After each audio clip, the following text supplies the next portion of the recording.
فكر معايا، شنو اللي كيخلي اي بلد مختلف؟ مش التكنولوجيا ولا الاقتصاد، لا، اللي كيعطي اي بلد الهويه ديالو الحقيقيه هو التراث ديالو. والمغرب له ثروه ضخمه من الرموز الثقافيه، لكن مع الاسف الكثير من هذه الرموز في خطر الاندثار. لذلك المغرب حاليا يدق ابواب اليونسكو باش يقدم 3 ديال الرموز الثقافيه: البرنوس، الحايك الفيكيكي، والبلوزه الشرقيه. علاش هذه الخطوه مهمه وكيفاش كتم؟ اجي نشرح لك كل شيء. ما هي منظمه اليونسكو؟ هي منظمه عالميه تابعه للامم المتحده، تاسست 1945. الهدف ديالها هو حمايه التراث الثقافي والطبيعي ديال البشريه لضمان البقاء ديالو للاجيال اللي ما جات. المنظمه تقدر تسجل فيها التراث المادي فحال البنايات الاثريه، والتراث اللامادي فحال اللباس والازياء والاكل والموسيقى والرقص. فمنظمه اليونسكو ما كتعترف حتى شي حاجه الا اذا كانت عندها قيمه كبيره عالميه. فإلا بغيتي تسجل اي رمز ثقافي في قائمه منظمه اليونسكو فالعمليه كتطلب بزاف ديال الخدمه المنظمه. شوف معايا كيفاش: توثيق شامل، صور، فيديوهات، وثائق تاريخيه كتحكي الاصل والقيمه ديال هذا الرمز الثقافي. ملف قوي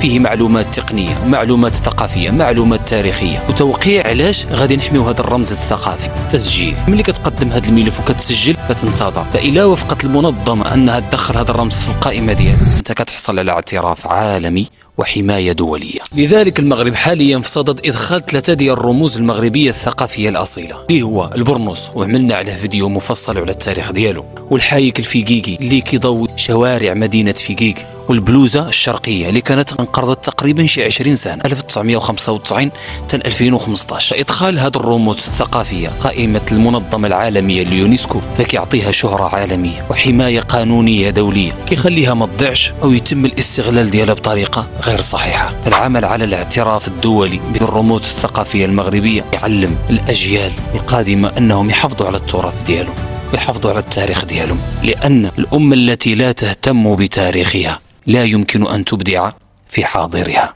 فبارطاجيو هذا الفيديو وعملوا لي فولو باش نخليو صوتنا يحافظ على تراثنا. السلام عليكم.